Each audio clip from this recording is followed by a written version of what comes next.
औज़ुबिल्लाहिमिनश्शैतानिर्रजीम बिस्मिल्लाहिर्रहमानिर्रहीम।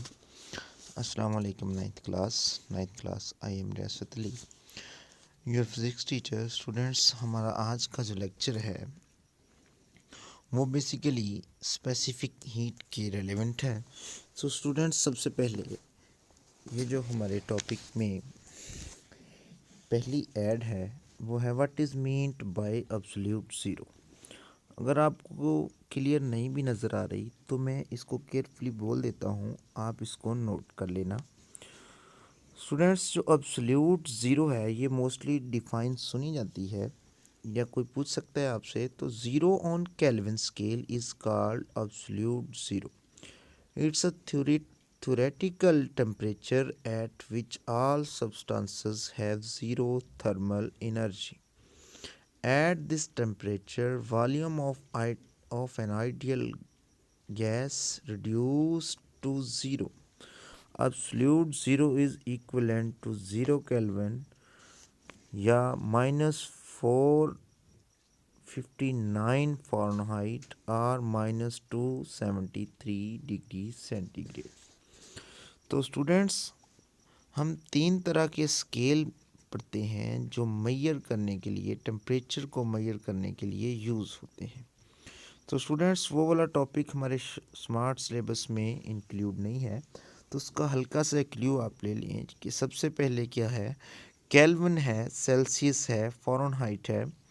इन तीनों स्केल्स में हम अगर कंपैरिजन करें तो फर्स्ट जो आपकी लेफ़्ट साइड है उसमें फ़ारेनहाइट है, जिसमें लोअर पॉइंट क्या है 32 फ़ारेनहाइट से लेकर 212 फ़ारेनहाइट होता है। अगर हम डिग्री सेल्सियस यानी डिग्री या सेल्सियस में देखें तो उसका ज़ीरो से स्टार्ट होकर जो मिड वाली लाइन है, इसकी मिड वाली लाइन 0 डिग्री सेंटी से लेकर इसका हाई पॉइंट जो क्या है 100 डिग्री सेंटीग्रेड है। अगर हम केल्विन में देखें तो 273 से लेकर 373 तक है, यानी हर एक में इसके 100 स्केल है। अब उसके साथ क्या है, आप देख सकते हैं इसी स्लाइड के राइट साइड पे लिखा है वाटर बॉयल्स। अगर हम चेक करेंगे फ़ारेनहाइट में तो वो 212 फ़ारेनहाइट पे वाटर बॉयल होगा। डिग्री सेंटीग्रेड में चेक करेंगे तो वो 100 डिग्री सेंटीग्रेड पे होगा। अगर हम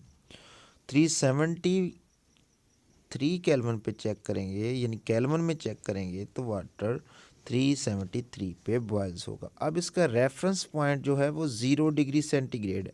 अगर हम केल्विन में देखेंगे रेफरेंस यानी स्टार्ट होने वाला पॉइंट वो 273 है। अगर फ़ारेनहाइट में देखेंगे तो 32 फ़ारेनहाइट। तो स्टूडेंट्स, एब्सोल्यूट ज़ीरो इन तीनों स्केल्स में फ़ारेनहाइट के अंदर है जो वो -459 फ़ारेनहाइट है। अब अगर आप डिग्री सेंटीग्रेड में देखें तो -273 डिग्री सेंटीग्रेड। अगर आप केल्विन में देखेंगे तो वो 0 केल्विन के ऊपर है। स्टूडेंट्स, इसके साथ हम नेक्स्ट मूव करते हैं, जिसमें क्या है what is specific heat of a substance, यानी स्पेसिफिक हीट ऑफ सब्सटेंस क्या है। Students, quantity of heat that causes 1 Kelvin change in temperature in a substance of 1 kilogram is called specific heat. Students, for example अगर हमारे पास 1 kilogram कोई substance है, उसका mess 1 kilogram है, उसको उसका टेम्परेचर हमने 1 केल्विन इंक्रीज़ या डिक्रीज़ करना है तो हमें कितना टेम्परेचर चाहिए होगा। फॉर एग्ज़ाम्पल हमने इसको इंक्रीज़ करना है तो हमें कितना टेम्परेचर चाहिए होगा। अगर हमें 1 केल्विन टेम्परेचर चाहिए हो 1 किलोग्राम मैस के लिए तो उसकी वैल्यू स्पेसिफिक हीट होगी। Quantity of heat that causes 1 Kelvin change in temperature in a substance of mass 1 kg is called specific heat. तो specific heat फिर क्या हो गई, unit of specific heat is joule पर किलोग्राम पर kelvin, यानी joule यानी हमें 1 केल्विन चाहिए टेम्परेचर पर किलोग्राम पर केल्विन। तो इसके लिए हमें एनर्जी कितनी चाहिए, इंटरनल एनर्जी यानी 1 जूल चाहिए। किसके लिए, 1 किलोग्राम के लिए, मास के लिए, और उसके साथ क्या है, टेम्परेचर कितना इंक्रीज होगा, 1 केल्विन। इसीलिए इसका यूनिट लिखा है जूल पर किलोग्राम पर केल्विन, क्योंकि हमें इसकी इंटरनल एनर्जी ही चेंज करनी है बेसिकली। अब इसकी एक्सप्लेनेशन कैसे है, द हीट अब्जॉर्ब्ड और release depend upon the mass of the body on the change its temperature and nature of material of a body. अब स्टूडेंट्स इसमें क्या है कि कोई चीज़ कितनी हीट अब्जॉर्ब करती है या रिलीज़ करती है वो उसके नेचर पे डिपेंड करती है, किस तरह का सब्सटेंस है। अब इसमें if the mass of a body is m and change is temperature in delta T, the relation with the heat absorbed or released delta Q is as followed।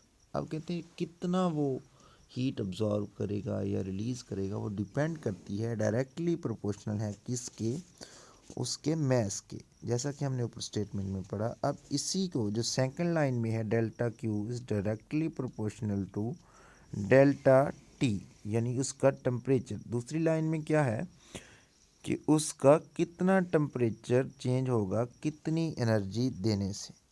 अब इन दोनों ही बातों को एक ही रो में लिखा गया है कि delta Q is directly proportional to mass multiply by delta T. अब ये प्रोपोर्शन का साइन ख़त्म करने के लिए हमने सी कांस्टेंट इसके अंदर शामिल किया।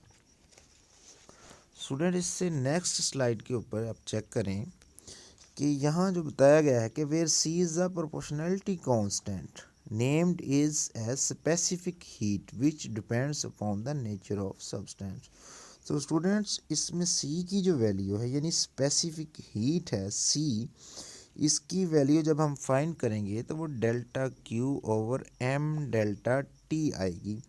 अब इसमें क्या है, if change in temperature of 1 kelvin temperature of 1 kilogram mass 1 kelvin, अगर हम क्या करें 1 किलोग्राम का मास हो, ऊपर जो गिवन इक्वेशन है C is equal to delta Q over m delta T, इसकी बात हम कर रहे हैं कि इसमें हम मास की जगह पे 1 पुट कर दें और डेल्टा टी की जगह पे भी 1 केल्विन पुट कर दें, तो हम कहेंगे कि ये वाली जो स्पेसिफिक हीट है फ्रॉम दिस इक्वेशन, तो ये है quantity of heat that causes 1 kelvin change in temperature in a substance of 1 kg is called specific heat.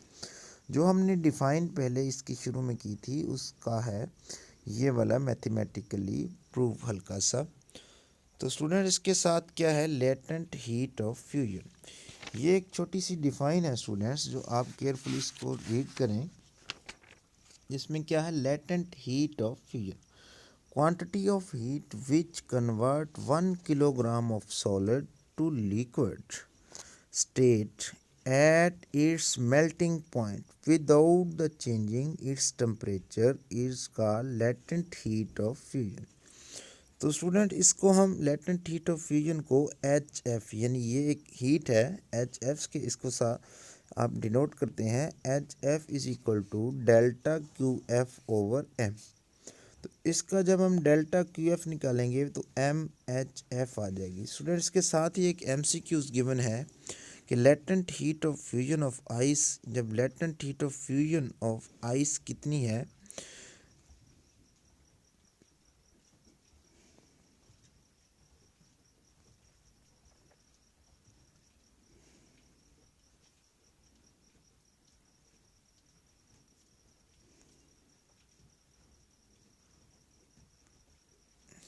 तो स्टूडेंट्स के साथ ही हमारा आज का लेक्चर ख़त्म हुआ।